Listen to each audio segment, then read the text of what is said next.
Hey guys, tonight we're curling into one of the most snooze-worthy wonders of human innovation, the steam engine. Not the sleek trains or majestic puffs you might picture from old-timey films, but the actual crawl of centuries, the barely noticed tweaks, the forgotten nerd-outs that somehow led to the industrial world clicking into gear. You're surrounded right now by a silence that took thousands of clanks to earn. Soft shadows move across your room, as if pushed by a whisper of air. And that, my friend, is the same air humans once tried to trap, boil, and shove into motion. You can almost smell the metal filings, the faint charcoal warmth, the damp clay of forgotten inventions.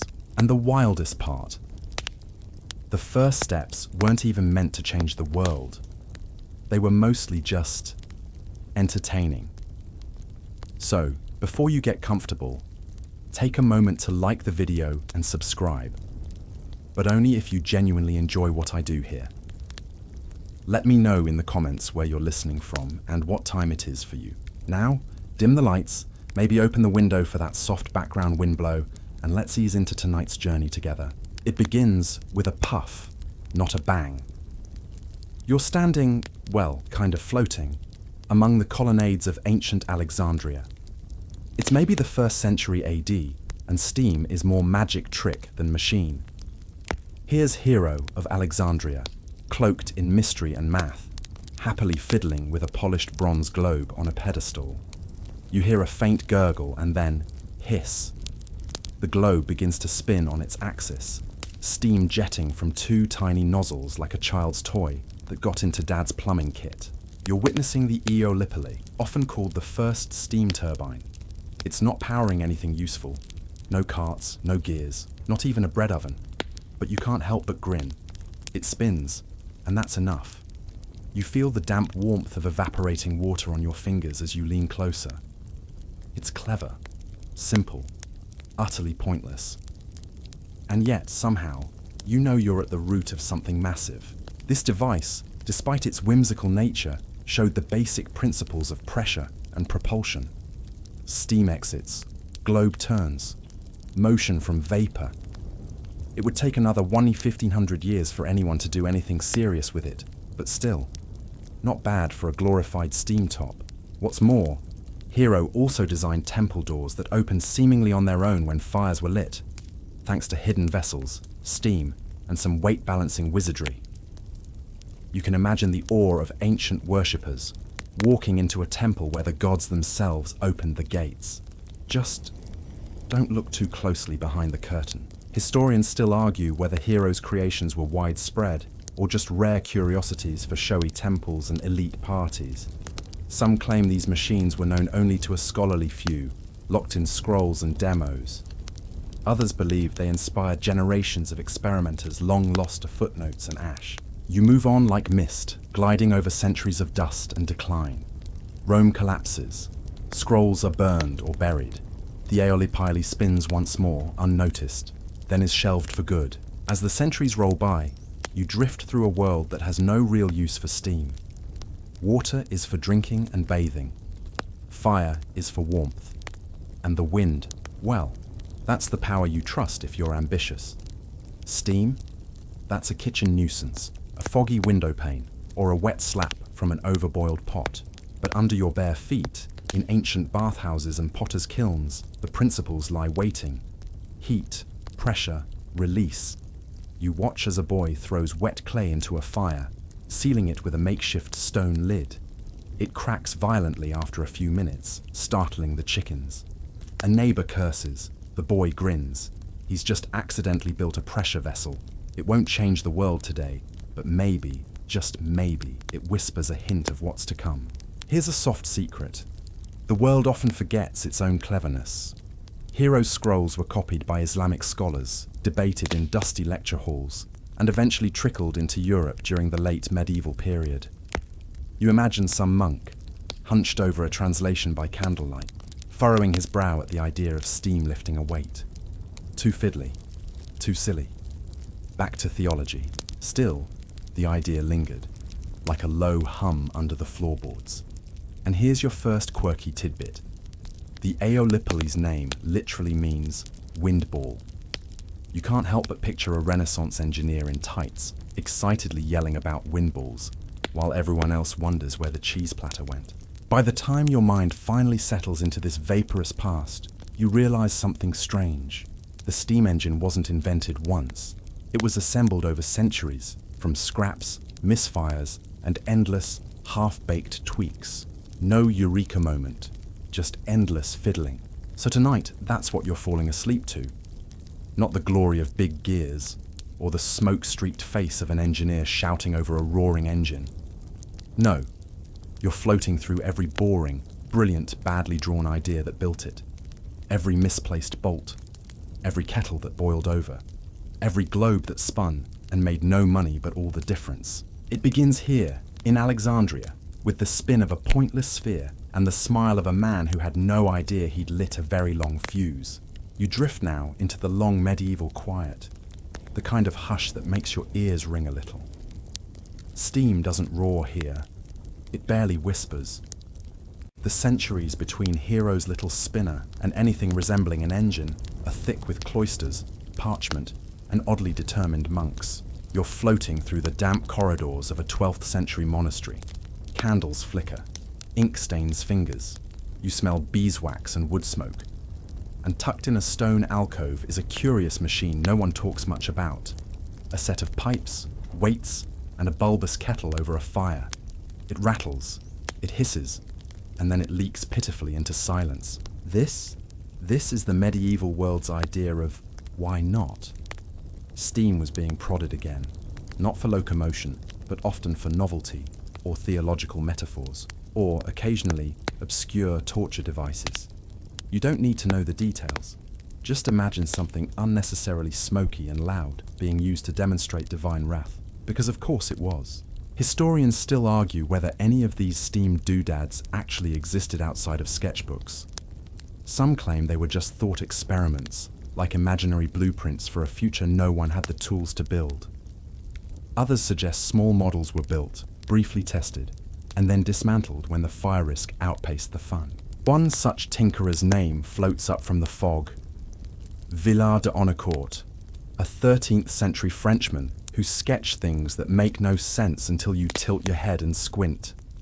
Rotating machines, piston-like devices. One odd thing with a bird attached to a wheel.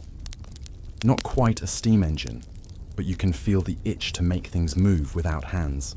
There's something oddly beautiful about this period. It's quiet, yes, but you can sense the pressure building. Socially, mentally, even mechanically. Knowledge is trickling back into Europe from the Islamic world. Translations of Hero's work show up in Latin. A few monastic types start poking at the idea of heat and motion again, mostly to no result. But still, poking. The thing is, steam wasn't considered useful. Not yet.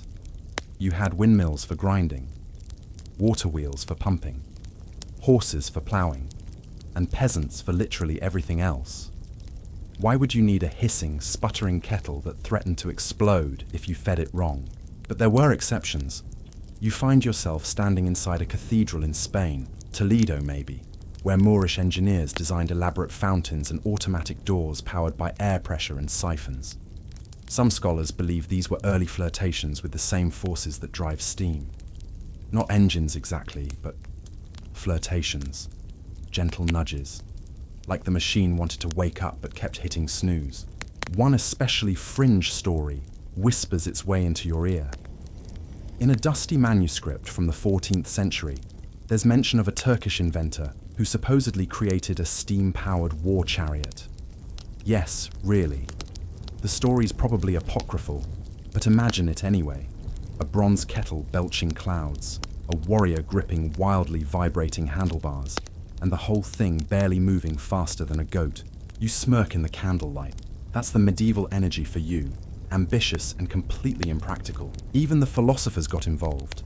Roger Bacon, a 13th century English friar who had a thing for alchemy and experimental science, hinted at devices that could run without man or beast. Did he mean steam? Maybe.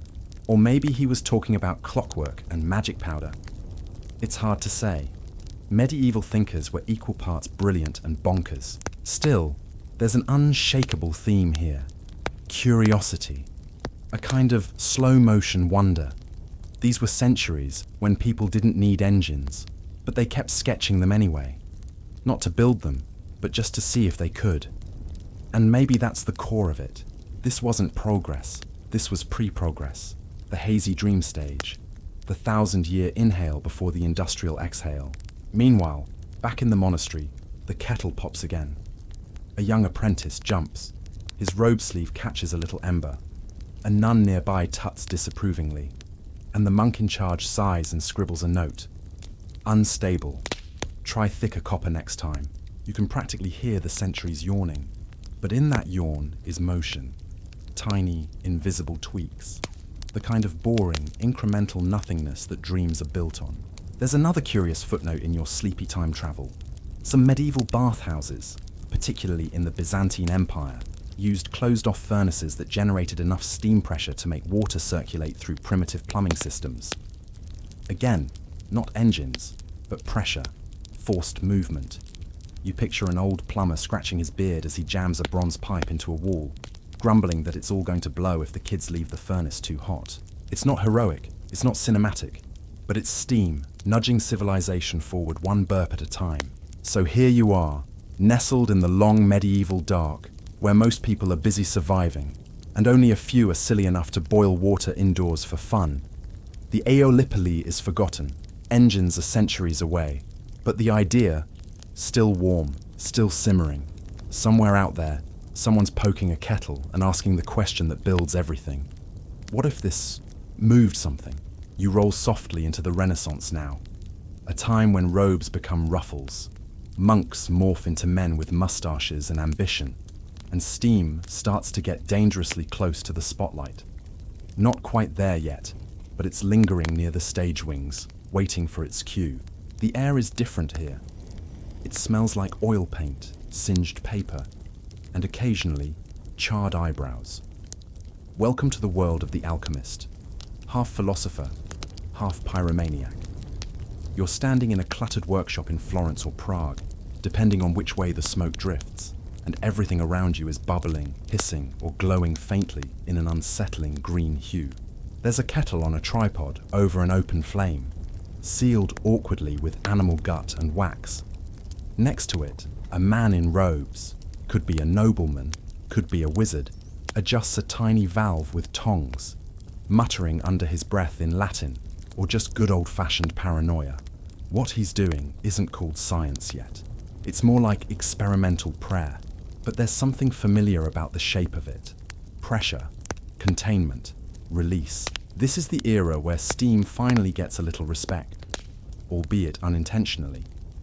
Alchemists wanted gold, immortality, or possibly a potion that kept your wig from falling off.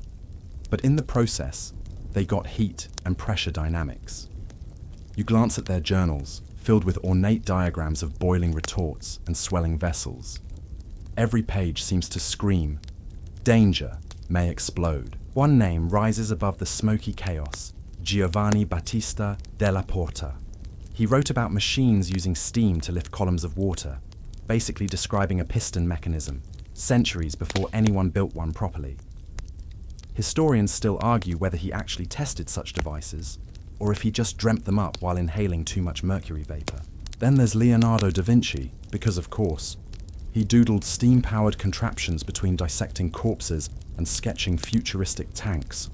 One of his lesser-known notes includes a design for a steam cannon that would shoot projectiles using expanding vapor.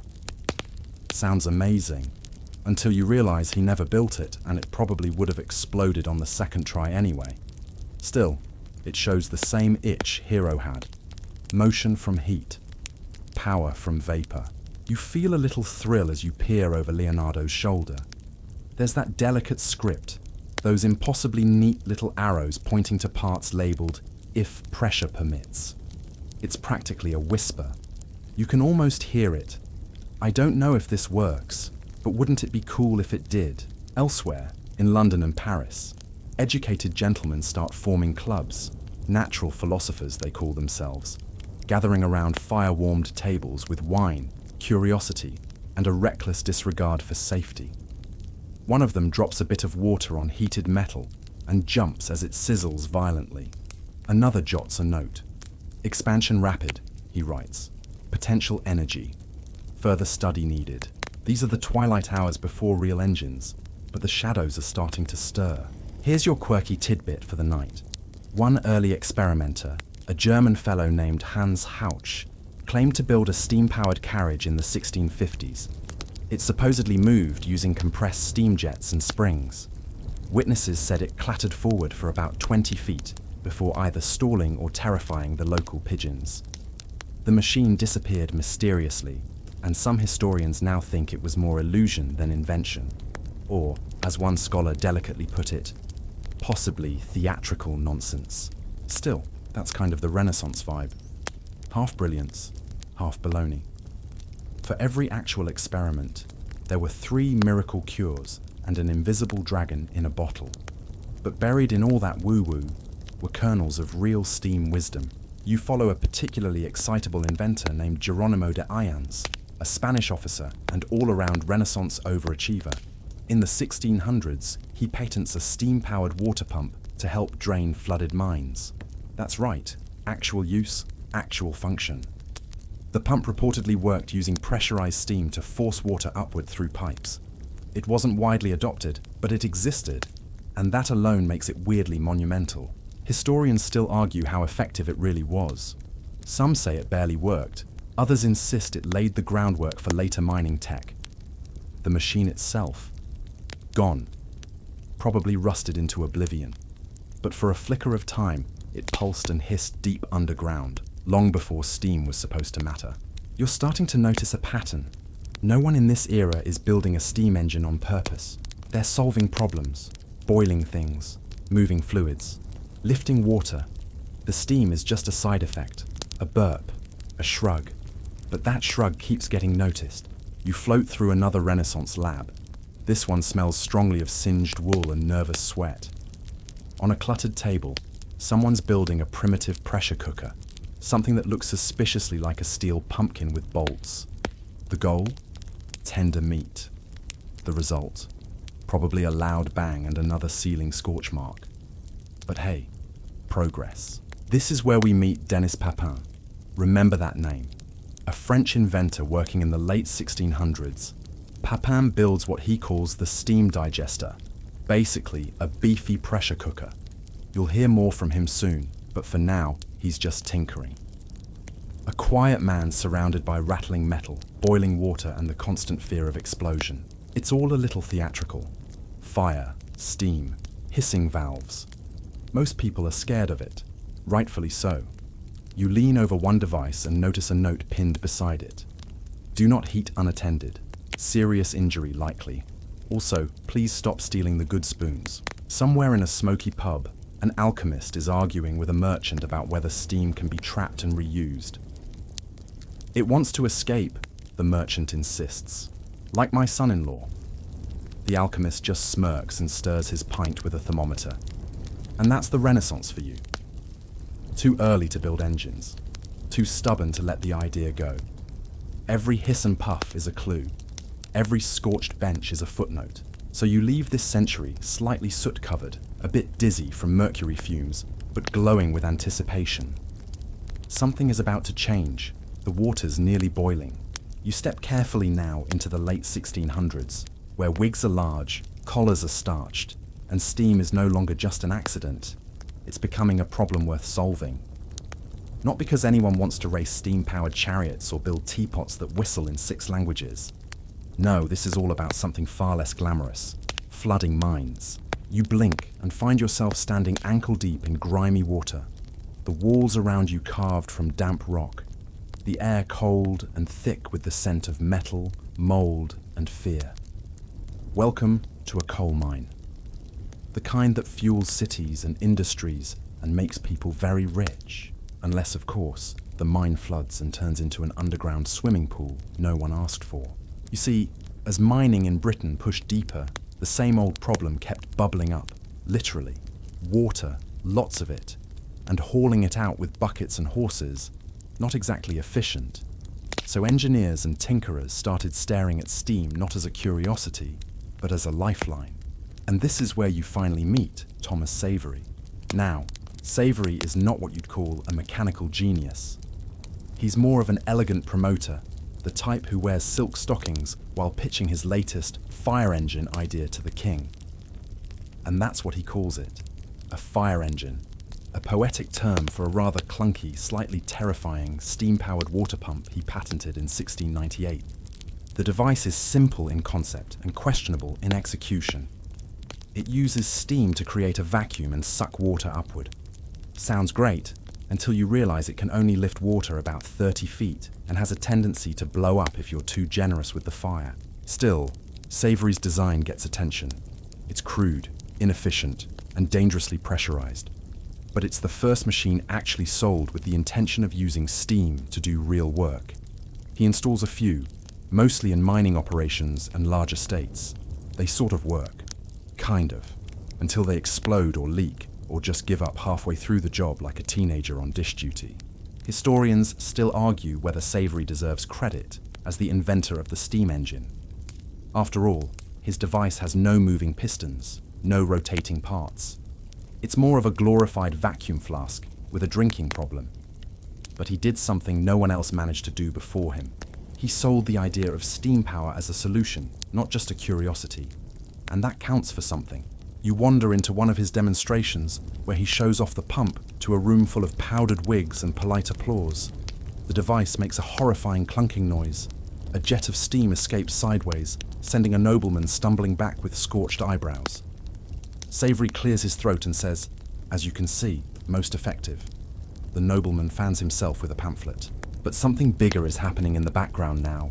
Enter Denis Papin again, the quiet Frenchman from last section. Still fiddling with pressure cookers, but now pushing further. He's theorizing about pistons, about controlled pressure.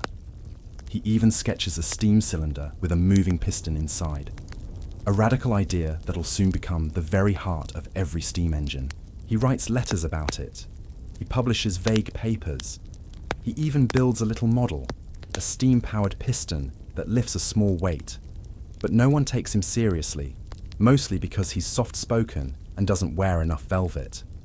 Sadly, like so many inventors ahead of their time, Papin dies broke and bitter, probably muttering the word piston under his breath in increasingly aggressive French. Still, his idea lingers. You can feel it twitching in the shadows, waiting for someone to pick it up and do something reckless with it. Now here's your quirky tidbit. One of Papin's experiments involved a pressure vessel so poorly sealed that it accidentally launched its lid across the lab like a flying discus. Rather than panic, he simply wrote down the angle of ejection and called it interesting. That, friends, is scientist energy. Back in Britain, meanwhile, the Royal Society is buzzing. Intellectuals are starting to take steam seriously, some because they see its potential, others because they've lost too many servants to underground flooding. Debates erupt about pressure, about vacuum theory, about how to make boiling water move iron instead of just ruining dinner. And then, as if the universe finally yawns and decides it's time, a new name enters the sleepy stage. Thomas Newcomen. Newcomen is a blacksmith, not a gentleman, not a philosopher. He doesn't wear ruffles or host salons. He just wants to make a pump that works without killing people. Practical, right? Inspired by Savery's pump and Papin's piston, Newcomen builds a machine in the early 1700s that becomes the true godfather of steam power, the atmospheric engine. You see it now, tall, awkward, and completely unapologetic. It doesn't care about beauty or efficiency. It cares about water, specifically getting it out of the ground. The Newcomen engine uses steam to fill a cylinder, then cold water to condense it, creating a vacuum that pulls down a piston and drives a beam. Clunk, hiss, splash. You can hear it before you see it. A slow, rhythmic groaning. It breathes like a mechanical ox. Not fast, not graceful, but tireless. It works, and it spreads. Mines across Britain start installing these clanking giants, not because they're in love with science, but because they need them, because they're tired of bailing out water with buckets and prayers. Historians still debate how much credit Newcomen deserves. His design was rough, his patents borrowed, and he never became famous outside engineering circles. But his engine did one thing better than any before it. It moved, reliably, daily, in the dirt and coal and fog. You lean in close, resting a hand on the hot brass pipe of one of these early machines. It vibrates faintly, alive in its own way. Somewhere far underground, water is being pulled up by the ton. Not with horses, not with men, but with pressure and timing, and the quiet, endless whisper of steam. Steam isn't a toy anymore. It's a tool, and it's only going to get louder. You wake now inside the rhythmic breath of metal and vapor. It's the early 1700s, and the Newcomen engine is wheezing away like an asthmatic dragon deep in the English countryside. You can practically feel the pulse of progress, though it's more of a damp thud than a trumpet fanfare. Still, you're witnessing something important. Steam has become a worker. You're standing beside one of these machines near Dudley Castle, black soot clinging to your boots, the air damp with fog and coal dust. The engine is enormous, built like a wooden cathedral for vapor worship. At its core, a giant beam rocks back and forth, driven by steam and vacuum, pumping water out of a mine so deep you can't see the bottom without getting vertigo. It's not beautiful, but it is doing something, and that's the new twist. Until now, steam had been more curiosity than craft. But with Newcomen's engine, you get reliable labor, day in, day out, powered by boiling water and industrial-grade stubbornness. Of course, the engine has quirks. It's monstrously inefficient, requiring massive amounts of coal just to keep chugging. It leaks, it clangs, it needs constant supervision. You have to tweak it all the time, like an old man muttering about how kids these days don't know proper piston etiquette. But it's a start. And it spreads, first across mining districts, then into towns. It's no longer just inventors and philosophers messing with kettles. Now it's landowners, investors, foremen. The machine is crawling out of the lab and into the mud. You peek at a crude operations manual, probably handwritten by an engineer with calloused fingers and zero patience. It includes tips like, keep boiler topped up, or death may occur, and never stand here, with a helpful skull doodle beside it. You chuckle and step back 2 paces. There's something charming in the way people try to standardize this chaos. Every machine needs a caretaker, someone who listens for the changes in rhythm, smells the hint of steam leaks before they hiss, and coaxes the engine back into harmony. Like a blacksmith whispering sweet nothings to a misbehaving cow. But here's the bit that tickles your sleepy mind. Newcomen didn't patent his invention. He worked under Savory's existing fire engine patent, which had been sneakily extended by the Crown. So while Newcomen did the heavy lifting, Savory's name still lingered on official documents, like a particularly clingy watermark. Historians still argue whether Savory's legal shadow helped or hindered steam's growth. Some say it delayed real progress, others insist it protected steam tech from being prematurely monopolized. Either way, it was messy. Like most innovation stories are once money gets involved. Meanwhile, others were already eyeing improvements.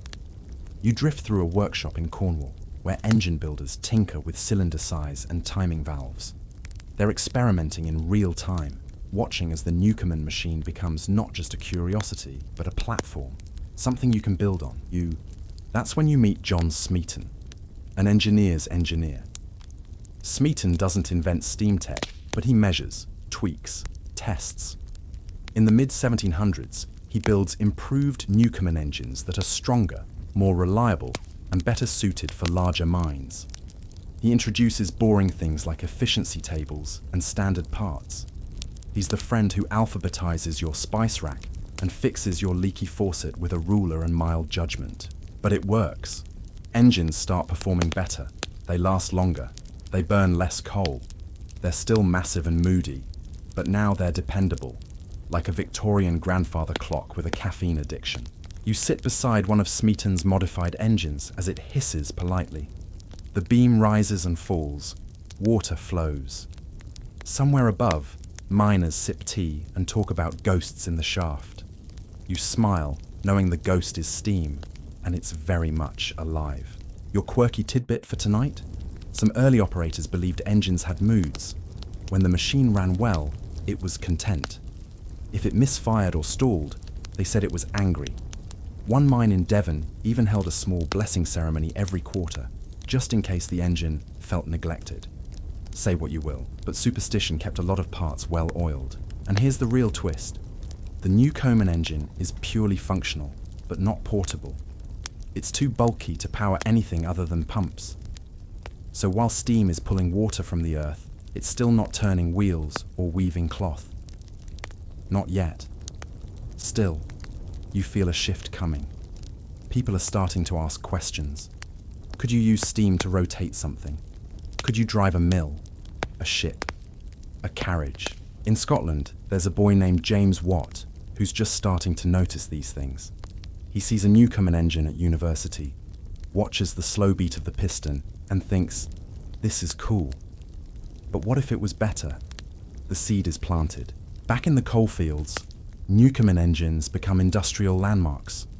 Local kids can recognize the sound in their sleep. The machines breathe slowly day and night, like giant metallic lungs. They're temperamental. They need fuel. They need love. But they do the job. Steam, for the first time in history, is useful. You lean back on a warm iron pipe, listening to the pulse of an engine in motion.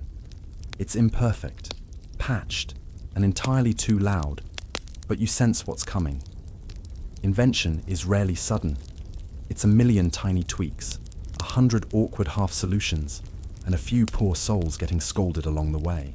And even though the engine creaks and groans like it's on its last legs, it keeps pulling water from the deep.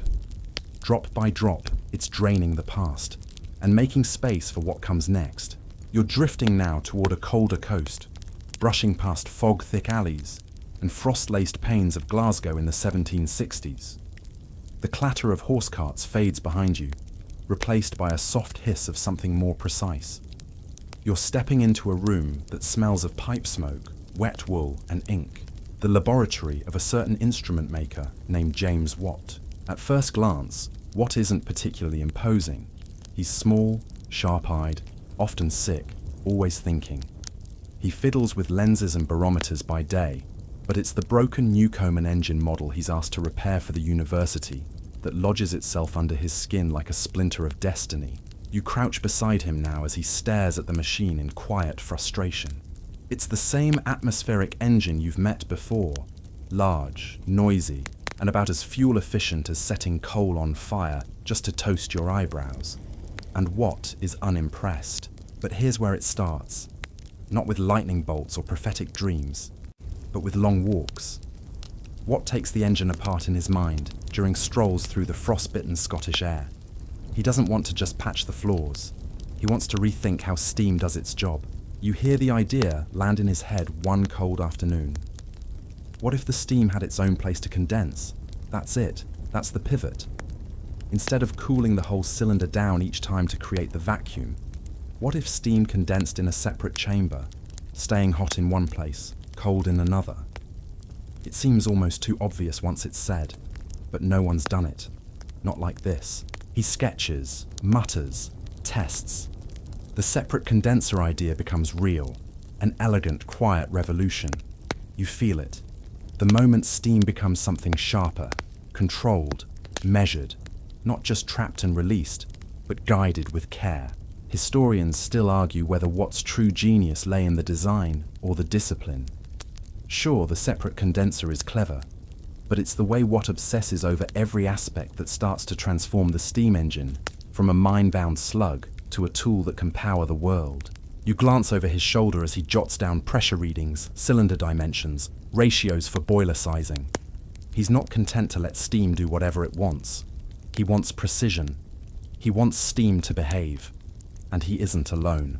You hear a polite cough and look up. Enter Matthew Bolton. Rich, well-connected, charismatic. If Watt is the mind, Bolton is the mouth.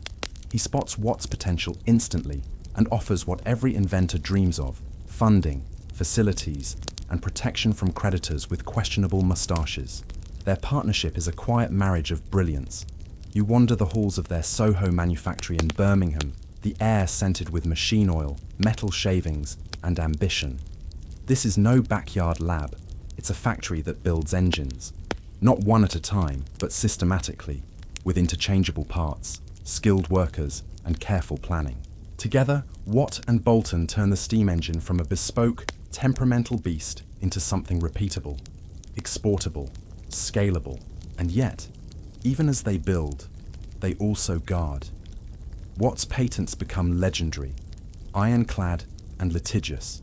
You notice the lockboxes of blueprints, the nervous hush among competitors. Some call them visionaries, others whisper monopolists. Historians still debate whether the long grip of their patent empire slowed innovation or ensured the engine matured before the market got messy. You run your fingers along the polished brass of a finished Watt engine. It gleams like a golden idol. It's not just for pumping water now. It can turn wheels, grind grain, power looms. The steam is no longer just pulling. It's pushing forward, and Watt isn't done yet.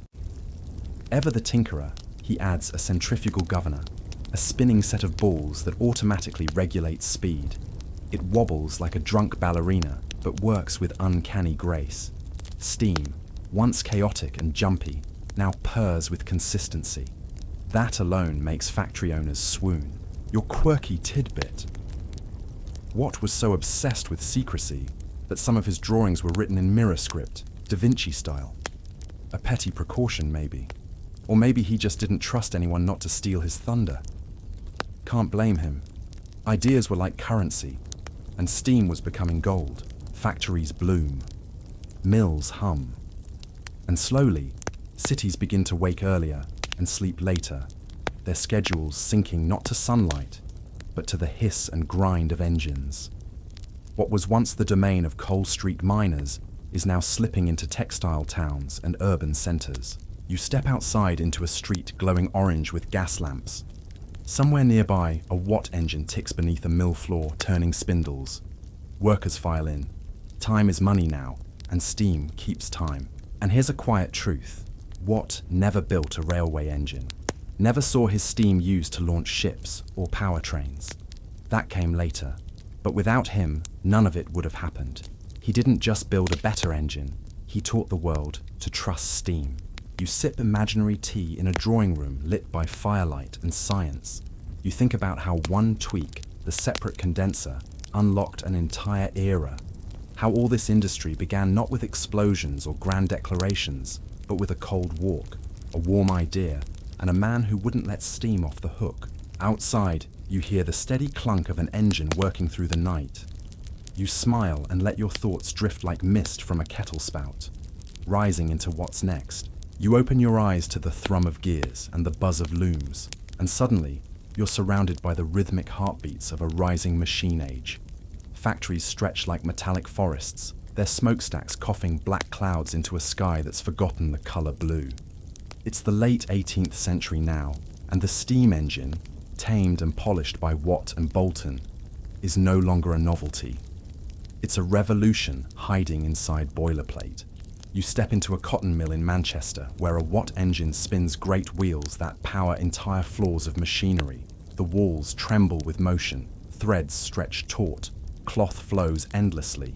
It's hypnotic, the way steam has been domesticated to serve this strange new god, productivity. But not everyone is thrilled. Factory owners may swoon over steam's consistency, but workers flinch. Machines never tire, never argue, never get hungry. They also don't flinch at taking jobs. You hear muttering from the weavers. Some call the engines iron devils. Others blame them for making the work colder, faster, less human. Historians still argue whether the steam engine directly caused the breakdown of artisanal trades, or whether it merely accelerated what was already unraveling. Either way, you sense the tension. Something intimate is being replaced by something scalable. And steam, it doesn't care, it just spins. You drift past rows of spinning jennies and power looms, each one twitching and clattering like mechanical insects. The Watt engine in the basement hums along steadily, regulating its rhythm with the governor's gentle sway. You notice how the walls are now built around the engine, not the other way around. It's the heart of the operation, a hidden beast tethered in iron. Upstairs, clerks tally production figures. Managers argue over output charts. Somewhere in the corner, a child climbs into a crawl space to retrieve a jammed thread. You wince. Safety regulations haven't been invented yet, or if they have, they're being politely ignored. But here's the real twist of the age. Steam power isn't just replacing muscle, it's redefining time. No longer does work bend to daylight or the weather. It bends to the machine's tempo. Factories open at dawn, close at dark, and follow a whistle instead of a rooster. Lives are now measured in shifts, not sunrises. And speaking of movement, the question of mobility is stirring again. You slide into a workshop belonging to a man named Richard Trevithick. He's different, bolder, brasher, and a little less cautious than Watt. Trevithick doesn't want to make engines better. He wants to make them move. That means pressure, high pressure, dangerous pressure. Watt detested the idea, thought it too risky. But Trevithick, he thrives on the hiss of barely contained potential. You peek under his workbench and find engines with reinforced boilers, meant not just to sit still, but to pull, push, even roll. Your quirky tidbit, one of Trevithick's early engines, lovingly named Puffing Devil, actually took passengers down a road in Cornwall in 1801. Arguably the first steam-powered vehicle ever to carry people. Of course, it promptly exploded a few days later when left unattended. But hey, firsts are rarely graceful. You hop aboard one of Trevithick's contraptions, its iron wheels clanking awkwardly along a makeshift track. The smoke stings your eyes. The engine huffs like it's alive and slightly annoyed. But it moves. For the first time, steam isn't just pushing gears. It's carrying you. The implications are staggering. What if goods could be hauled faster than horses? What if passengers could travel without wind or sails? You feel the stirrings of a new idea. Locomotion, not as metaphor, but metal. But adoption is slow. Trevithick's engines are strong, but unreliable.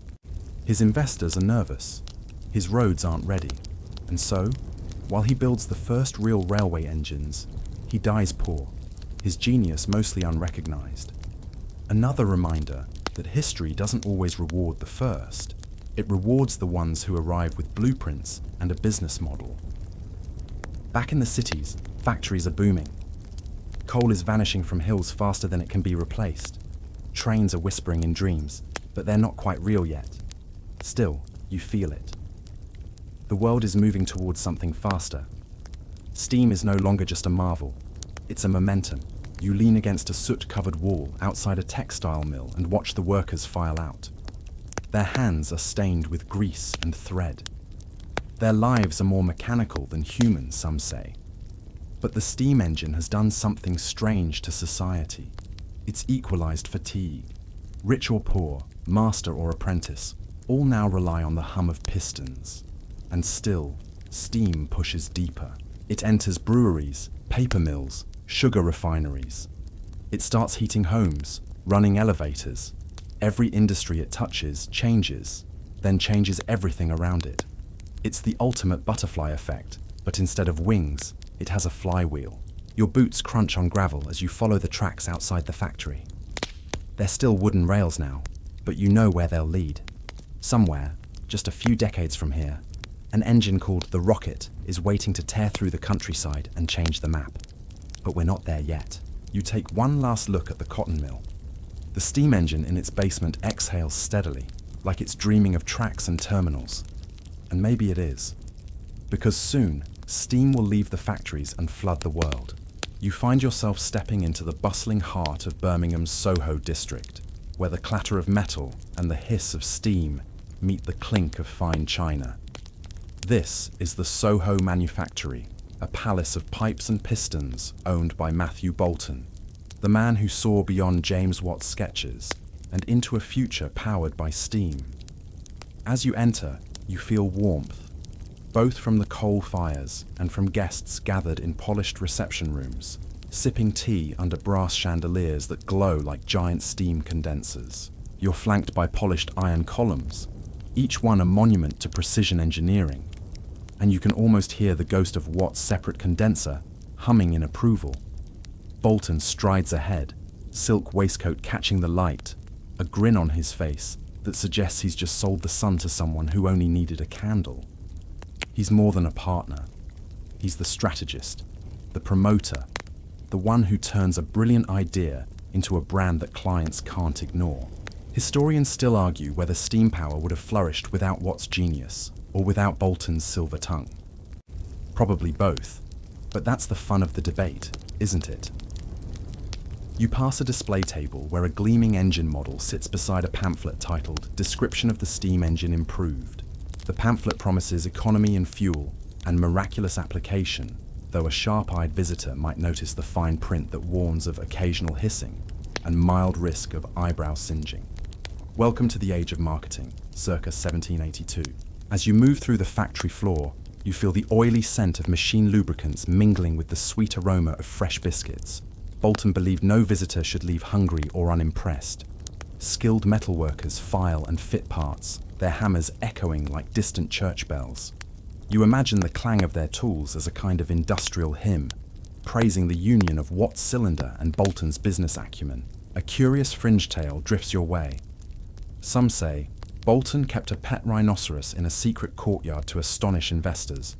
An odd way to say, we're wild about steam, though there's little proof beyond a few scandalous letters, and the faint smell of pachyderm oil rumoured to linger in the basements. Whether or not the rhino existed, you can't help but smirk at the image. A massive beast waddling between rows of steam engines, snorting at coal smoke as if to say, "Could you pipe down, please?" Bolton guides you into his drawing room, walls lined with paintings and shelves stacked with models of everything from cotton mills to iron forges. Butterflies from South America flutter in glass cases overhead, a soft reminder that science is both delicate and daring.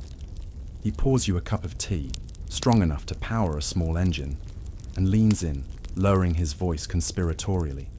Steam, he says, tapping the rim of his cup, is not merely about pistons and pipes.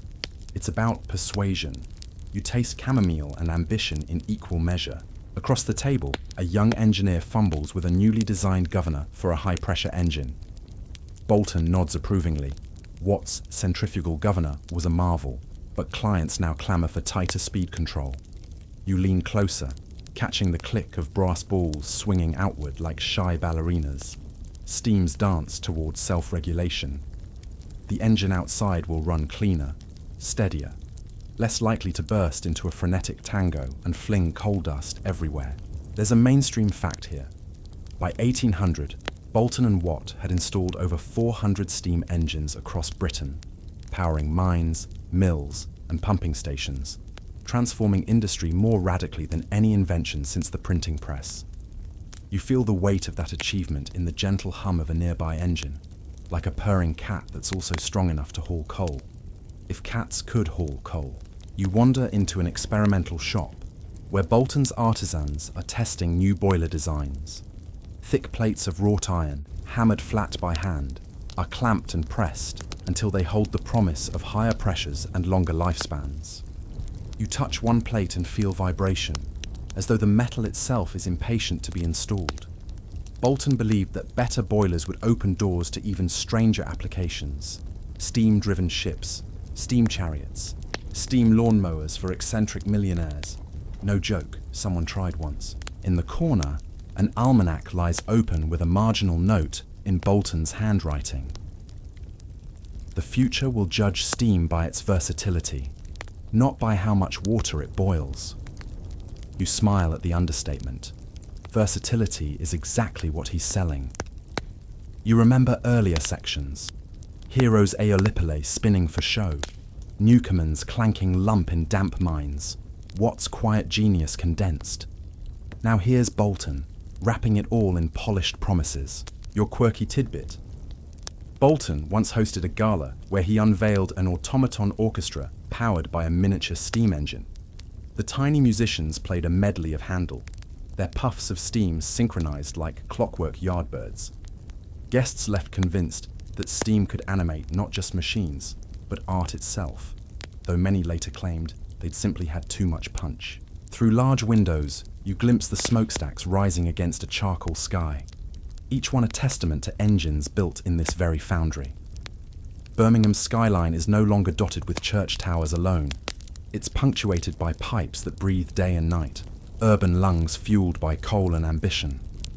You hear the city's pulse, a syncopated rhythm of progress unevenly spread, rewarding some and ignoring others. Before you depart, Bolton presses a small brass key into your hand, a token shaped like a piston rod. There's a secret smile in his eyes. It's a reminder that every engine built here has its own lock and must be started by someone who understands its quirks, its security and symbolism, something only Bolton could devise. Stepping back into the street, you feel the night air crisp against your skin. Steam drifts overhead in delicate plumes, like soft-winged ghosts released from factory chimneys. You sense that the partnership of Watt and Bolton is more than business. It's alchemy of a different kind, transmuting ideas into industry. And as you drift onward, you carry their legacy.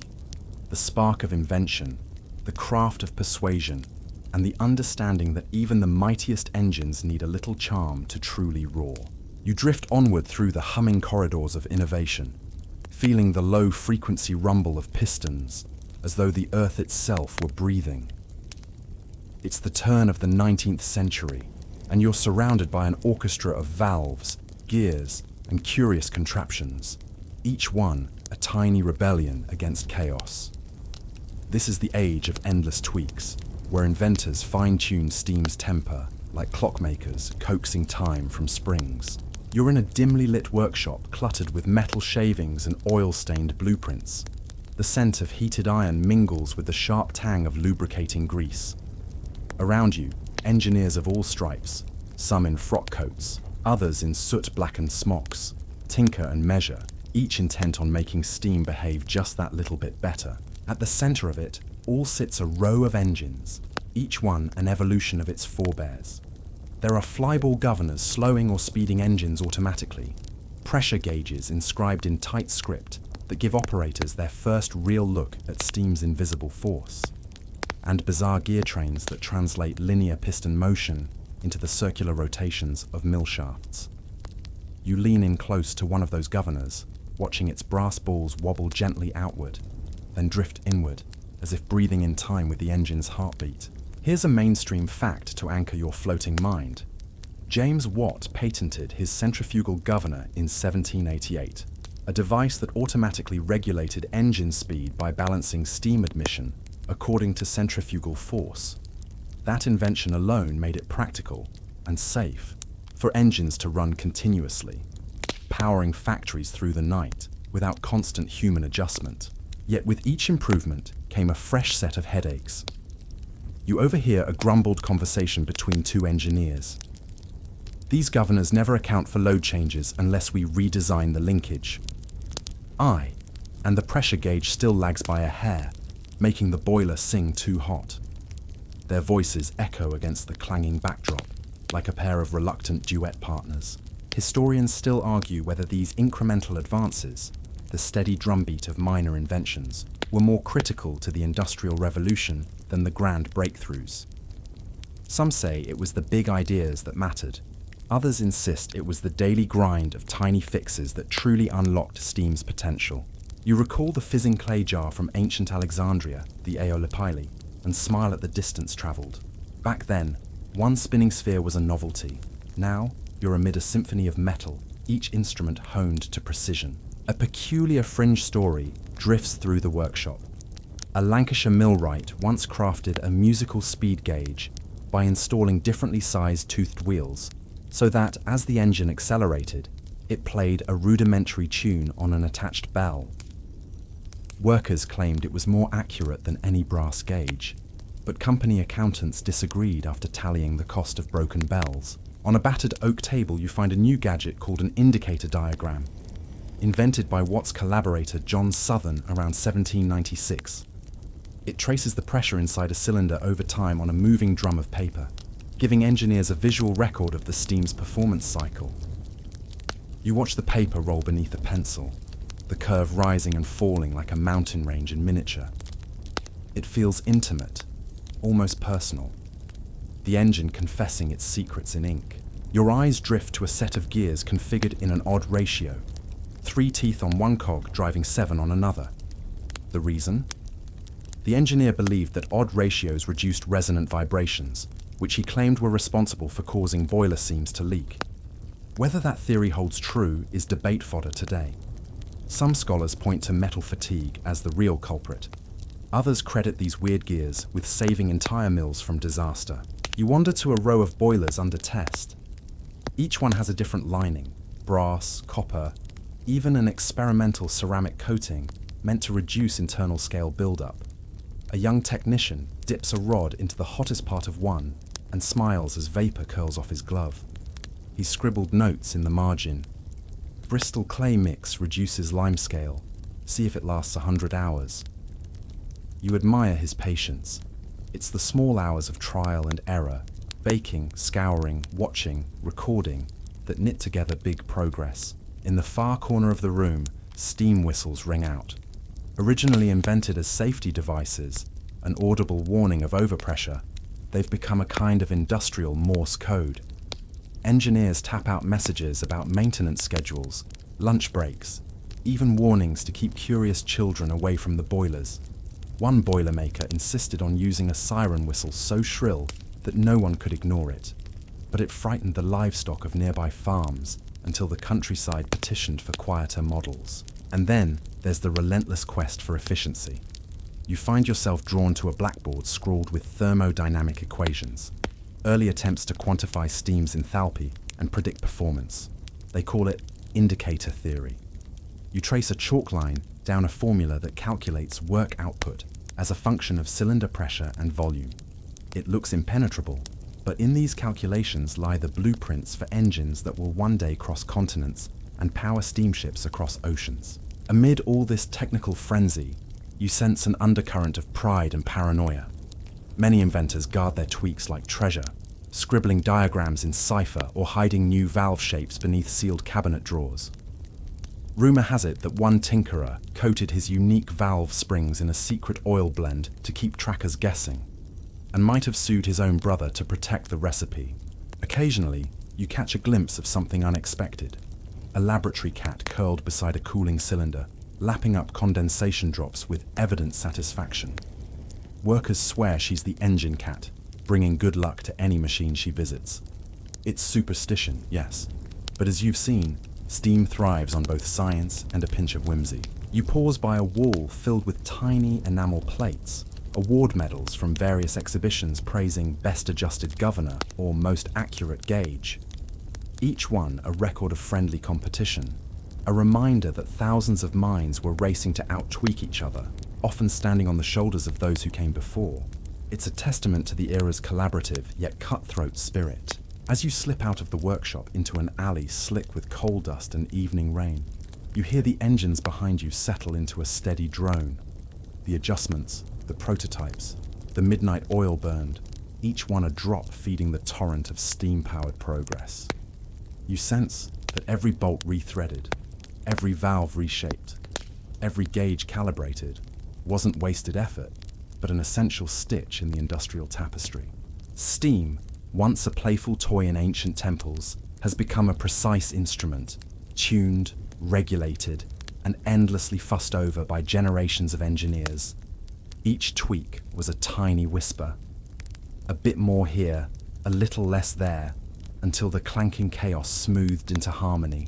And tomorrow, somewhere in Britain or beyond, another engineer will cradle a newly patented gauge or governor in gloved hands, thinking they've found the final fix. But you know better.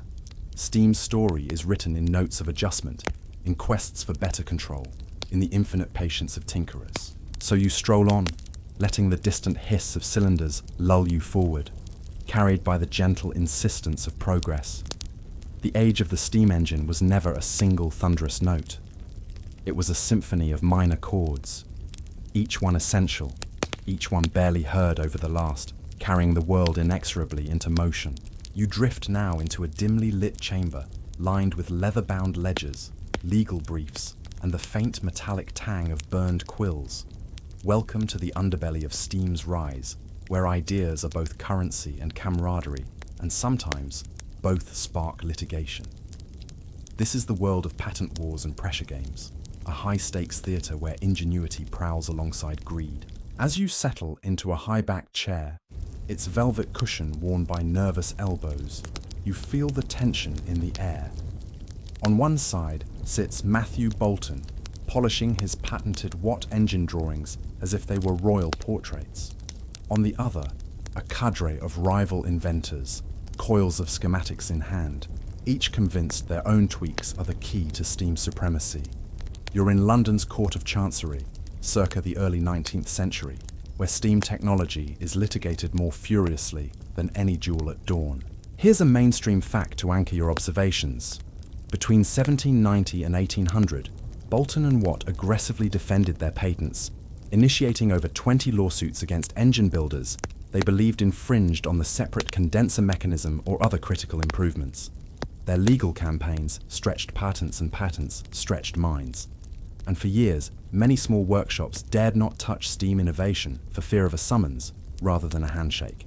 You watch as a plaintiff's counsel unfurls a large parchment, accusing a defendant of stealing the very breath of invention by replicating the condenser without a license. The defendant's side retorts that Boulton and Watt's patents are so broadly drawn they cover nothing and everything, an iron net meant to strangle competition. Historians still argue whether this legal siege actually stifled innovation or merely funneled it into Boulton's coffers.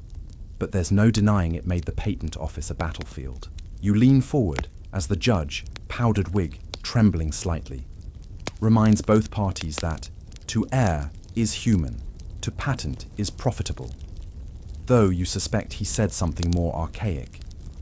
Each time someone references Watt's bold claim, "I have done more work in these engines than any man alive," the courtroom ripples with shouts. You can almost feel the air pressure shifting, as if the steam itself is simmering in frustration. Beyond the courtroom, the skirmishes spill into workshops and drawing rooms. You slip into a small foundry in Leeds, where a machinist nervously hovers over a newly cast cylinder labelled Improved Anti-Condensation Design, swearing it's wholly original. He glances at his cat, yes, another one, as if it might testify on his behalf. This machinist subscribes to the fringe belief that a single scraped fingerprint on a blueprint could invalidate an entire patent, and he's taken to carrying a small bottle of ink to blot any unintended smudges. Meanwhile, in Bristol, an eccentric inventor quietly registers a patent for a variable expansion valve, convinced it will circumvent the Boulton and Watt fortress.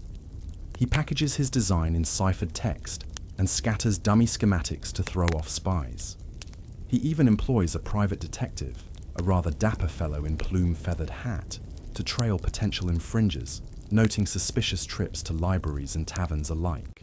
Amid all this skullduggery, something unexpected happens: open innovation. A few brave operators decide to share improvements in public forums, publishing articles in Philosophical magazine and hosting informal salons in Birmingham parlours. They argue that steam's growth depends on collaboration, not litigation. Historians still argue whether these communal exchanges ultimately propelled progress faster than the locked-down patents. But regardless, they set a precedent for industrial networking. You drift into one such gathering in a candlelit backroom, where engineers pass around indicator diagrams and debate the merits of expanding steam early in the cylinder versus the later cutoff favoured by Boulton and Watt. You watch hands trace curves on paper, and you think of the Aeolipile that started it all, spinning aimlessly, yet pointing the way through centuries of legal manoeuvres and technical wrangling. A quirky tidbit wafts through the discussion. During one heated patent dispute, Boulton and Watt's counsel actually commissioned a counter-expert who presented a small steam engine boxed inside a violin case to demonstrate cultural appreciation for music and innovation.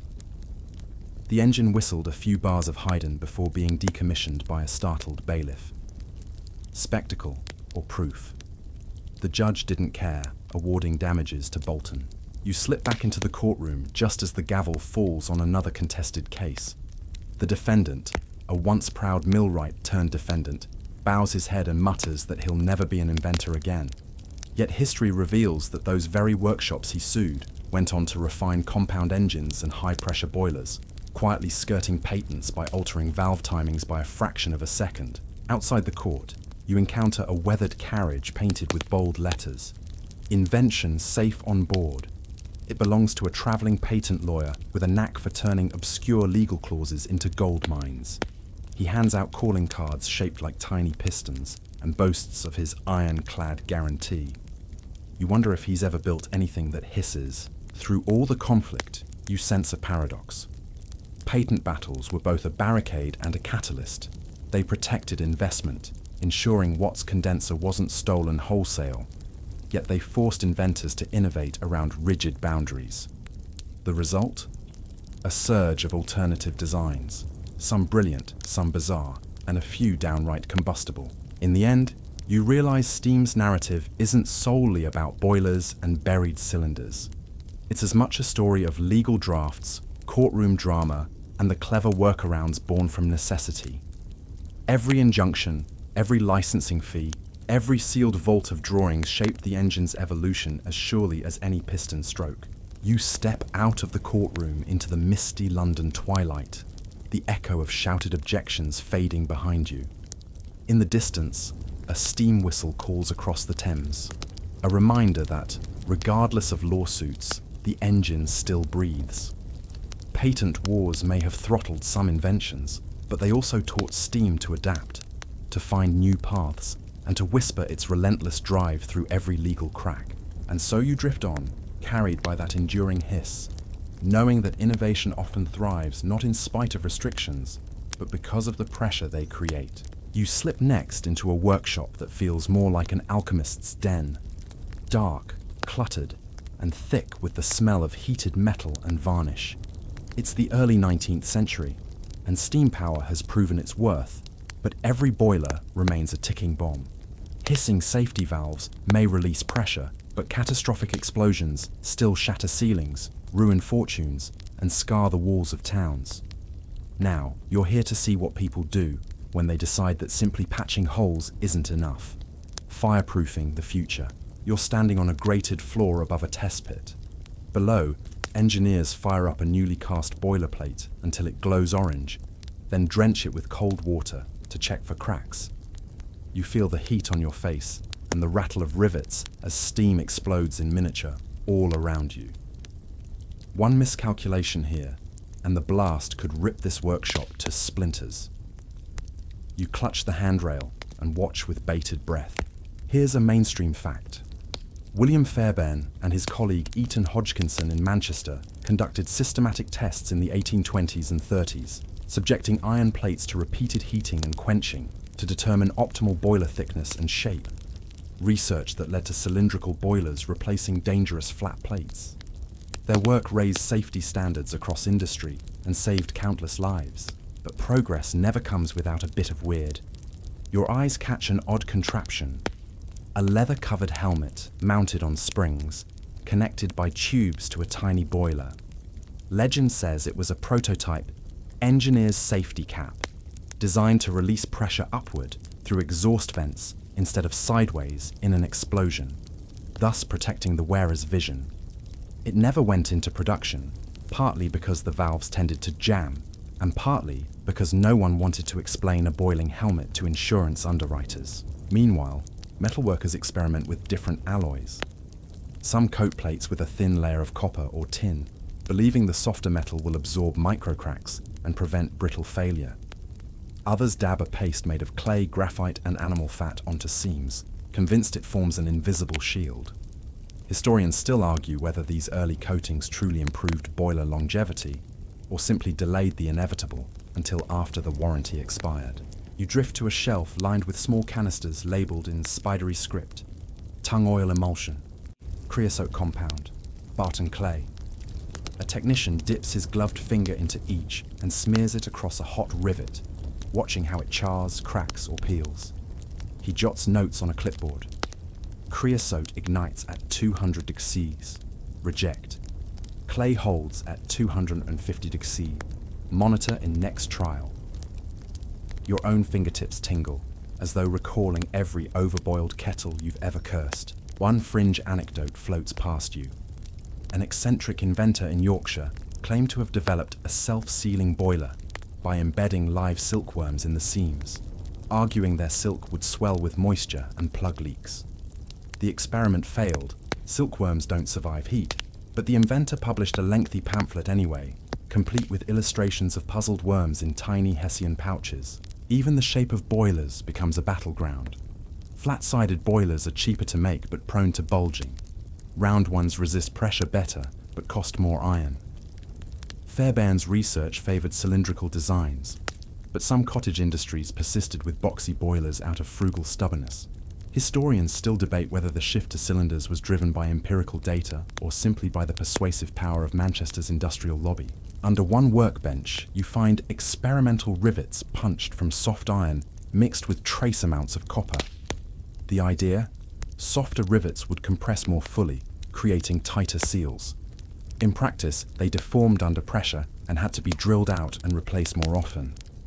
Another reminder that not every tweak ends well. Yet each failure teaches something new about metal fatigue and fluid dynamics. Nearby, a blacksmith hammers red-hot iron into a circular curve, explaining that a rounded dishing at the end of boiler drums disperses stress more evenly. You whisper to yourself, stress dispersion, and imagine the countless boilers that split like wildflowers in the heat before this insight took hold. There's also the invention of the fusible plug, an emergency safety valve consisting of a brass sleeve filled with tin that melts at predetermined temperatures, releasing steam to prevent overpressure. You lean close to one demonstration. The plug glows until the tin liquefies, steam jets skyward, and the workshop hushes. It's dramatic, maybe too dramatic, but undeniably effective.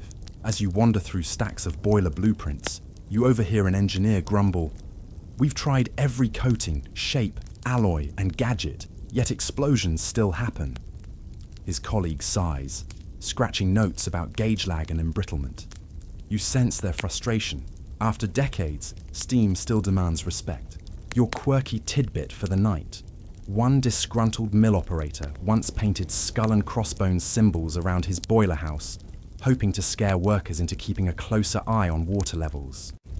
Superstitious? Absolutely. Effective? Probably less so than proper maintenance, but it did make his mill famous in local folklore. Above you, the test boiler creaks under half a dozen safety valves and bursts of pressure. A final trial begins.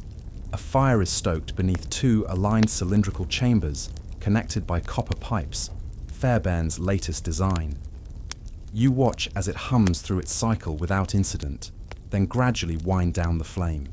The boiler is declared fit for service. You exhale, the tension easing from your chest. Before you exit, you pass a gallery of portraits. Fairbairn's stern face, Hodgkinson's scribbling equations, and a lesser-known woman engineer, Sarah Guppy, who patented improved boiler stays in 1811 to prevent plate deformation. She never saw her ideas fully credited, but her contributions whisper through modern steam safety.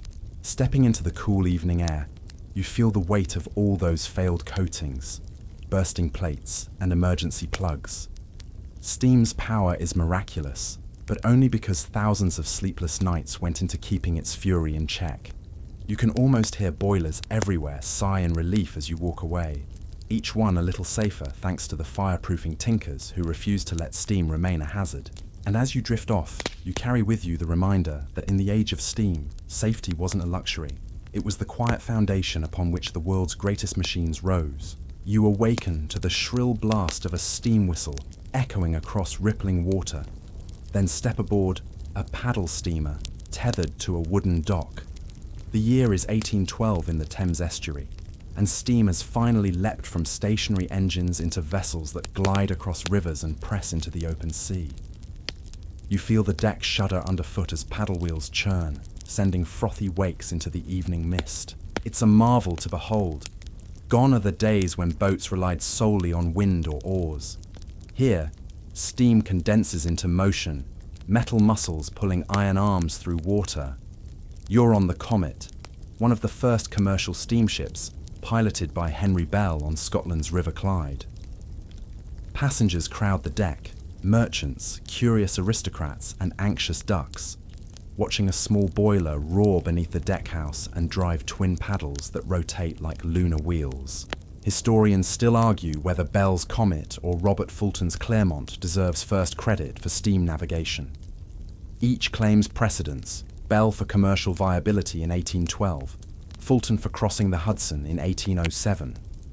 Either way, steam is no longer bound to the earth. It floats, powerful and persistent, across waterways that once resisted human hands. Below deck, you glimpse the heart of the ship. A compact Watt-style engine fitted into a cramped boiler room, its pump rod connected to a shaft driving those great paddles. You can almost smell the coal smoke mixing with salt and seaweed, a briny cocktail that'd make any landlubber swoon. The rhythmic hiss of exhaust and the slap of water against wood form a hypnotic lullaby. Meanwhile, on land, you follow a set of newly laid tracks, wooden rails topped with iron straps, glistening wet from morning dew. A small locomotive, built by Richard Trevithick, hisses steam and creaks iron as it clatters along at a blistering 4 miles per hour, mind-blowing speed for 1804.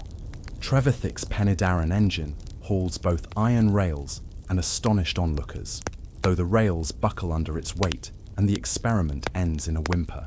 You stand on the sidelines as Trevithick's machine lurches past. He beams, triumphant despite the disaster, because he's glimpsed the future.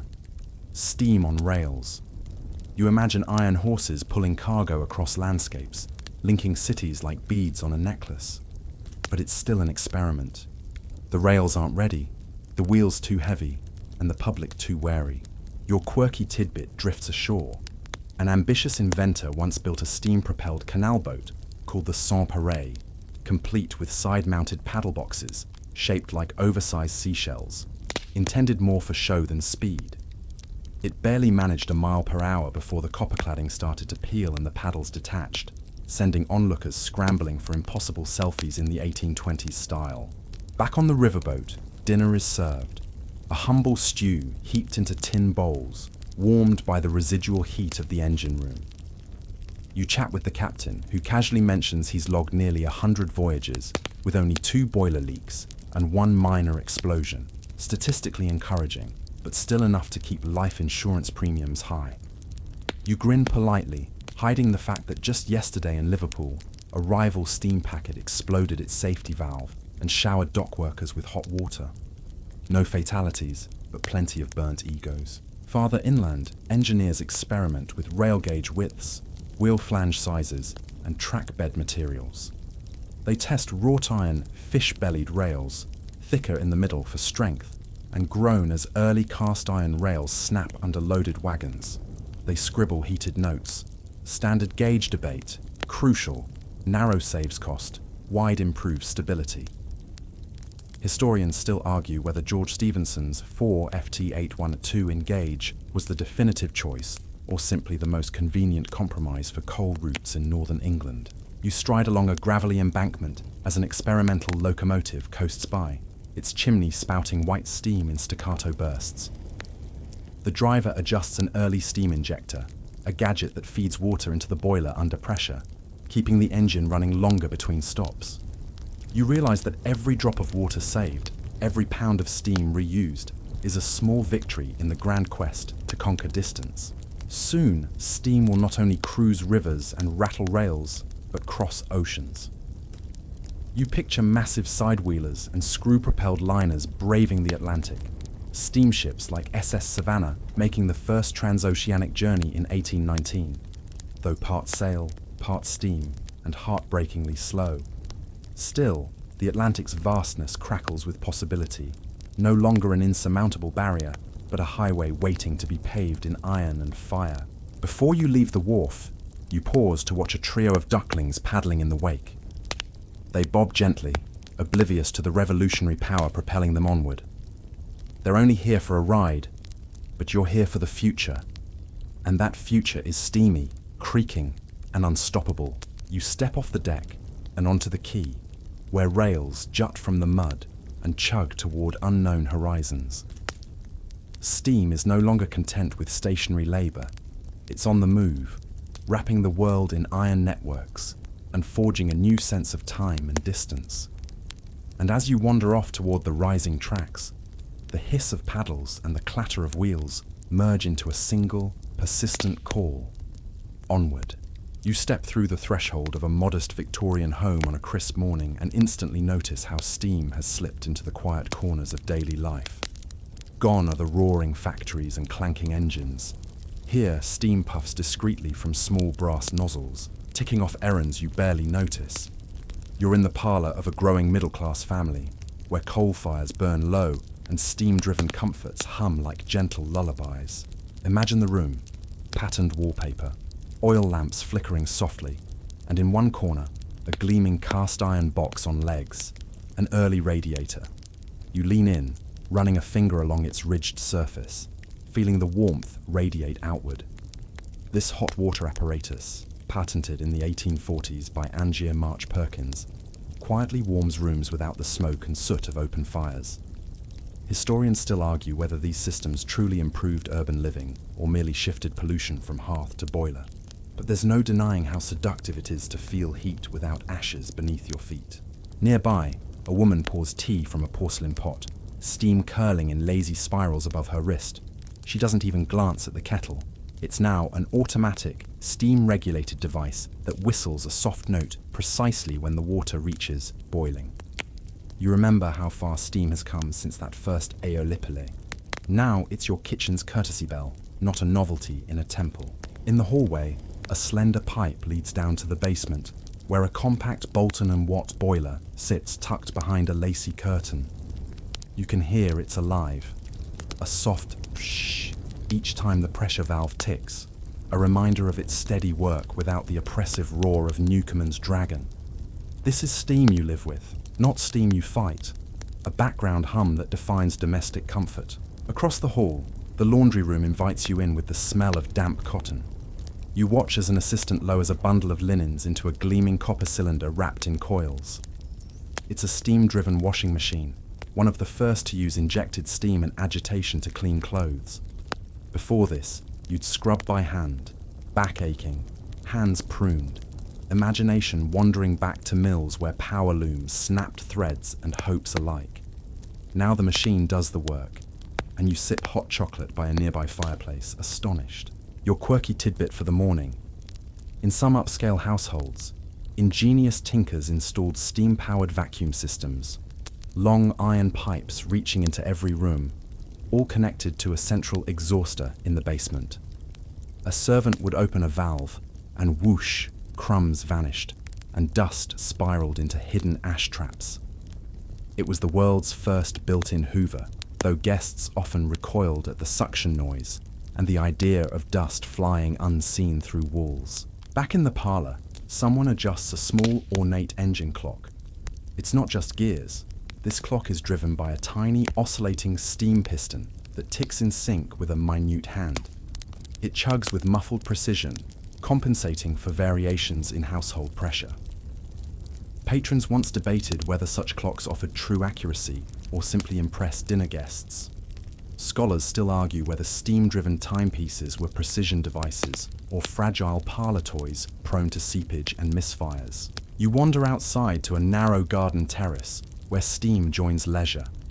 A contraption resembling a miniature train chugs along metal rails, laid among the flower beds, powered by a tiny boiler in its tender. Children ride in tailcars cushioned with straw, squealing as the engine puffs along roses and peonies. The invention is the brainchild of an eccentric brewer who wanted to amuse customers in his beer garden. Now it pops up at country estates, a mechanical pet that entertains and astonishes, though maintenance costs rival the price of an actual pony. Steam's domestic march doesn't stop at cleaning and clockwork. In the drawing room, a visiting doctor demonstrates a steam inhaler, an apparatus that gently vaporizes herbal infusions for respiratory ailments. The patient leans over a mask as steam imbued with eucalyptus or lavender drifts into nostrils and lungs. It's marketed as modern medicine, though critics whisper it's little more than warmed water with a gentle hum. Historians still debate how effective steam inhalation truly was compared to simpler hot water compresses. By the fireplace, you notice a small lacquered box with a removable top, an early steam iron. You lift it, and find a hollow interior lined with water. A candle flickers beneath, generating steam that emits through tiny holes in the flat sole plate. It glides across damp fabric, pressing out wrinkles with reassuring hiss. Before this, you'd heat a flat iron on the hearth, unpredictable and scorching. Now you can regulate steam output, though a careless hand still risks a mild burn and instant yelp. Outside, the carriage house beckons. You step onto gravel and see half a dozen carriages, each fitted with a steam suspension system. Tiny pistons in the axles use steam pressure to buffer bumps, promising a smoother ride on uneven roads. Inventors claimed it would be the future of comfortable travel, but cyclist clubs protested that it stole the pure experience of the road's jostle. The debate still rages. Is a shock-free ride truly superior? Or did it deprive travelers of character-building jolts? Returning indoors, you find the family gathered for breakfast under the glow of a central heating stove, a grand evolution of Perkins radiators. A hidden boiler sends warm water through pipes to wall-mounted coils in every room. It's a marvel of engineering, but not without drawbacks. Leaks could flood rooms, and maintenance required a dedicated engineer. Patrons argued that the cost outweighed the novelty, though modern commentators credit these early systems as the precursor to citywide district heating. Your footsteps echo on polished floorboards as you head down to the basement, where the heart of the household pulses, the steam plant.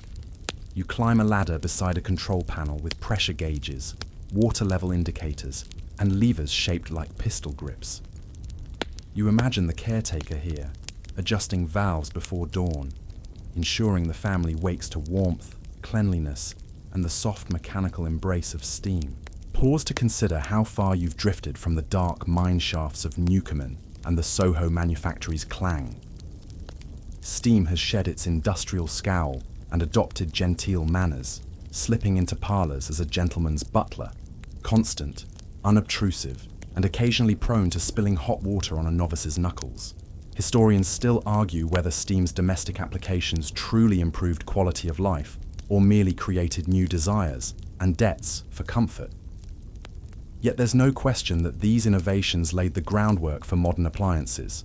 Central heating, vacuum cleaners, washing machines, and irons all trace their lineage to that persistent hiss you barely notice. As you ascend the stairs back to the sunny parlour, you feel a new warmth, not just from the radiator, but from the realization that steam's story isn't solely about engines that roar.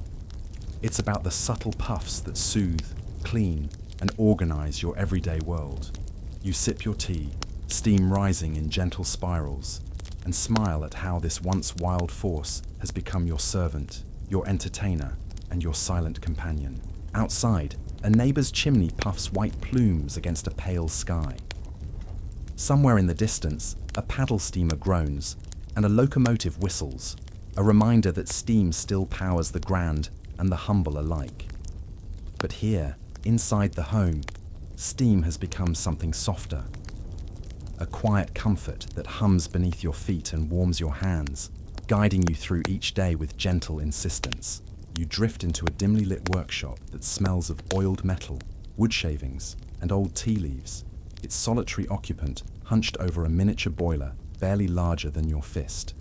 Here, steam has long since ceded center stage to electricity and combustion engines. Yet a peculiar community of hobbyists remains utterly enthralled. You're in the realm of the tinkerers, obsessive souls who treat steam not as relic, but as living flesh, endlessly prodding, adjusting, and perfecting models that blur the line between toy and testament. Your guide tonight is a lean, spectacled figure named Ruth, who greets you with a soft wave of her spanner. Her workshop is a museum of half-finished engines, a Coles micro-piston engine in brass, an 1890s model beam engine carved from quarter-inch steel plate, and a palm-sized twin-cylinder locomotive that puffs steam as it rolls across a length of salvaged track. You can almost see her smile beneath the lamplight, as if she's welcoming you into a secret society bound by valves and vapor. Historians still argue whether the resurgence of model steam engineering in the late 19th century was driven by nostalgia for lost industrial might, or by genuine technical curiosity about thermodynamics at small scale. Some say it was a reaction against the anonymity of mass production. Others insist it was simply the logical hobby for mechanically minded gentlemen's sons who'd grown bored of model railways powered by hidden electric motors. You lean closer to one of Ruth's pride and joy creations, a working replica of a Cornish engine, complete with a wooden beam and a tiny condensing cylinder. She flicks a switch, and the model shudders to life. Steam curls from the exhaust pipe, the beam rocks in serene arcs, and the cast-iron flywheel spins as smoothly as clockwork. It's mesmerizing. You feel the gentle whoosh of steam against your cheek, a reminder that even in miniature, the power is real. Ruth explains in hushed tones how she machined the cylinder lining by hand, lapping it with emery cloth until the piston seal was perfect. She confesses to you that she once lost 3 weekends trying to eliminate a 0.02 mm in a diamond-shaped leak in a slide valve. It was maddening, she says, but glorious when it finally held. You nod, sensing that for her, the journey is the destination. Every tiny failure a note in a grand symphony of precision. Off to one side, you notice a dusty bookshelf loaded with thick tomes, reprints of Victorian engineering manuals, obscure periodicals titled The Steam Engineer's Journal, and several leather-bound notebooks filled with elegant script. Inside those journals lie detailed records of experiments with alternative fuels, alcohol, waste vegetable oil, even bacon grease, and modification logs for custom valve timing. The obsessive attention to detail feels almost devotional, like copying sacred texts pound by pound. Here's a mainstream historical fact. Miniature steam engines became a popular amateur pursuit in Britain during the late 19th and early 20th centuries, with numerous societies forming around shared workshops, exhibitions, and annual steam rallies, where hobbyists gathered to display their machines and swap tips on boiler insulation and pressure management. Those gatherings still occur today, drawing enthusiasts from around the globe. Your quirky tidbit: one particularly eccentric member of the Tinkerers Guild built a pocket-sized steam-powered monocle, complete with a micro-propeller that spun the lens for automatic focusing. He claimed it would revolutionize reading, though aficionados mostly used it as a conversation piece, boasting about the gentle hum at their temple every time they read a newspaper. Ruth walks you to a corner where a larger, half-finished model locomotive sits on a section of dual-gauge track. Its boiler is wrapped in polished copper, hand-soldered in dozens of tiny plates. She tells you she's obsessed with getting the boiler's pitch exactly right, just enough slope to let condensed water drain away without impairing heat transfer. 6 degrees, she says, is the sweet spot. You blink at the precision. To most people, 6 degrees is a rounding error. To her, it's the difference between poetry and sputter. As you wander among the models, you overhear a debate between 2 tinkerers at a folding table strewn with gear wheels and springs. One insists that oscillating engines, where the cylinder itself pivots on trunnions, are the purest form of model steam because they require no valve gear. The other argues that true craftsmanship lies in miniature valve eccentrics and Stephenson linkages. Historians still argue whether such purist debates are essential technical discourse or just elaborate rituals masking the simple joy of tinkering. In another alcove, a display shows a series of small boilers tested under homemade pressure gauges. The logs note failures at unexpected seams, leading the inventor to redesign the rivet pattern in a cloverleaf arrangement. It looks bizarre, almost whimsical, but he swears it stopped a persistent weeping leak. You find yourself admiring the creative audacity, that willingness to defy convention and carve new paths through sheet metal and steam. Near the doorway, a glass-fronted cabinet holds an astonishing array of steam whistles, miniature chaffee whistles, locomotive solo whistles, and even a tiny boiling whistle with a 6-inch resonant chamber. Ruth lets you blow one of them by hand. The sudden squeal pierces the quiet workshop like a relieved sigh. You imagine the delight of hearing that at a steam rally, a single note echoing across green fields as engines hum in solidarity. Your eyes drift to a makeshift altar, adorned with a faded lithograph of James Watt, candle stubs, and a small brass token inscribed Tempus Fugit, Vapor Manet. Time flies, steam remains.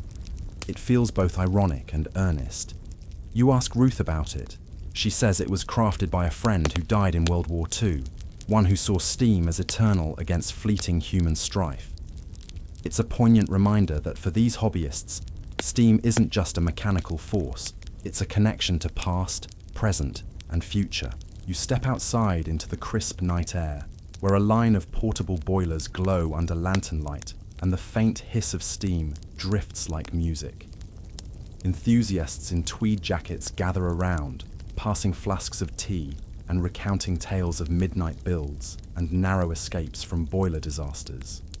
They trade spare parts like pilgrims exchanging relics, each edge-worn piece carrying stories of seasons spent in cold workshops and heads bent over blueprints. The scene feels timeless. You recognize that these tinkerers carry the same spirit that fueled heroes Aeolipile, Papin's digester, and Watt's condenser. They're the unbroken chain of curiosity and craft, rejecting faster roads or hands-off gadgets in favor of slow, deliberate creation. Their engines may never haul freight or heat a home, but each one embodies the soul of steam, perpetual motion, nurtured by countless small hands. And as you watch a tiny beam engine begin its gentle rocking beneath a lantern's glow, you realize why this cult endures. While the world moved on, embracing electricity, internal combustion, and digital wonders, these hobbyists keep steam alive at human scale. Every piston stroke they coax is a whisper. Remember me. In their patient pursuit, they remind you that steam's story isn't merely industrial triumph. It's a tale of obsession, devotion, and the quiet joy of making something breathe. And in that filling of a cylinder, in that hiss of live steam, you sense a whisper of eternity. You glide now into the quiet corners where steam's reign softly ebbs, landing in the early 20th century as the world edges toward new engines, electric motors, diesel beasts, and the hum of alternating currents. You find yourself in a half-abandoned ironworks, the air tinged with rust and memories, where the last great steam hammer stands idle like an aged sentinel. It's your final encounter with the true industrial giant before it recedes into museums, theme parks, and the fond recollections of those who once tended its fires. You wander past rows of giant boilers and silent cylinders, their once hot surfaces now cool and mottled. A solitary engineer in stained overalls, white hair peeking from under his cap, tends a solitary fire just enough to keep one small demonstration engine breathing. He nods as you approach, eyes reflecting the flicker of embers.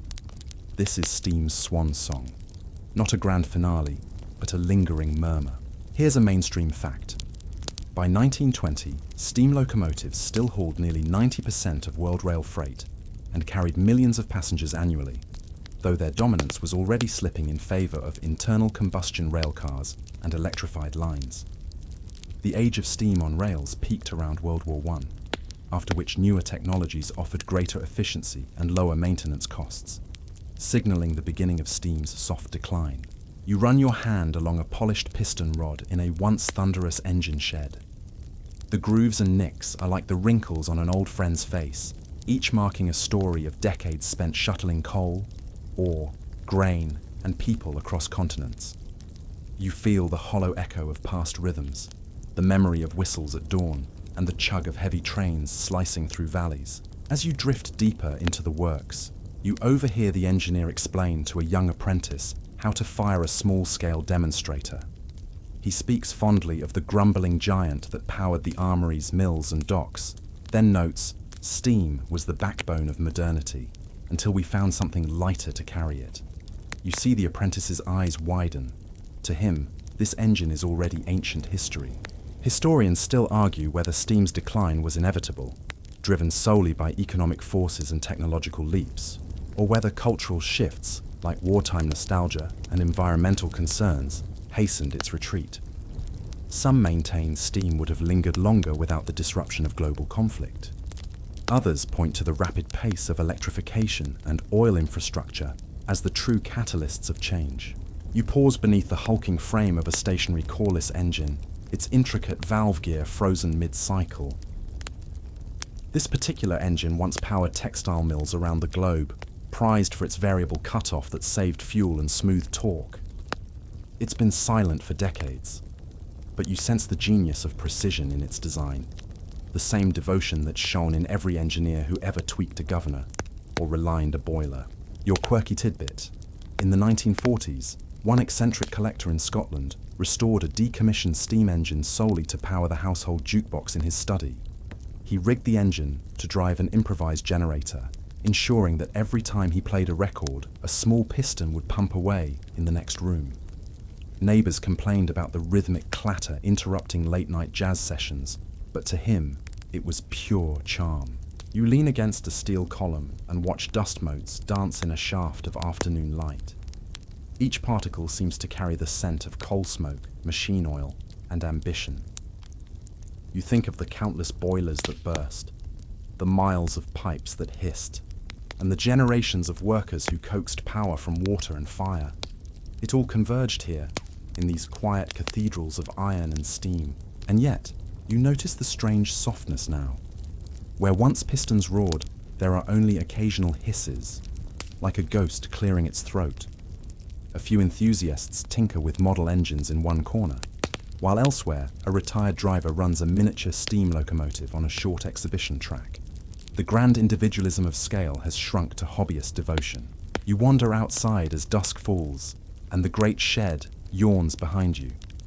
A solitary lamp illuminates the silhouette of a locomotive wheel leaning against a wall. You recognize it. A driving wheel from a famous express engine that once broke speed records on the London-Edinburgh line. It's marked by heat and wear, and you imagine the thunderous revolutions of its prime. Historians still debate whether that record-breaking run in 1895 truly reached its claimed 70 miles per hour, or whether timing errors and eager reporters inflated the figure. Regardless, the wheel remains, a symbol of steam's final squeeze of velocity before slipping from center stage. You stand in the cooling air, letting the silence wrap around you like a soft blanket. Steam's story hasn't ended, it's simply retreated, like the tide after a great storm. You recall the Aeolipile, the hissing kettles, Newcomen's beam, Watt's condenser, Bolton's gilt, Trevithick's roadsters, and every tireless tweak in between. Each one led here, to this gentle quietude. As you turn away, you catch one last note, the faint chuff of the demonstrator engine, laboured but alive, sounding its few remaining breaths into the evening. You smile and whisper, "Good night." Steam's final puffs have a certain dignity, an echo of an era that shaped everything from city skylines to steam baths, from cotton mills to coffee kettles. You step into the twilight, carrying the hush of iron and steam with you. This is the last puff of an age, a slow exhale before the world moves on to new power. You feel the weight of centuries in the quiet hush that follows, a softness that cradles your senses and eases the pulse of invention. The steel structures and silent engines recede into shadow, leaving only the warm memory of purpose transformed into motion. Here, under a sky turning lavender, you realize that every hiss and every clang was but a moment in a vast symphony, a gentle crescendo that has now tapered to a whisper. Let the world beyond this iron sanctuary continue its restless march toward lights and currents. For tonight, you are suspended in a tranquil in-between, where the ghosts of steam come to rest. Your eyelids grow heavy as you recall the first puffed spin of Hero's toy, the medieval monk's tremulous kettle, the roar of Newcomen's beam, Watt's elegant condenser, and the countless small hands that coaxed precision from vapor and metal. Drift now through the soft cadence of your own breath, matching the ebb and flow of steam remembered. The past has done its work, warming homes, carrying hopes, forging landscapes of rails and bridges. Yet here in the stillness, there is no machinery, only the gentle rise and fall within you. Let each heartbeat echo the modest triumphs of accidental discoveries and endless tweaks. Sink deeper into comfort, knowing that the age of steam, like any great accomplishment, lives on in small echoes, in the whistle of a kettle, the warmth of radiators, the whisper of a distant whistle at night.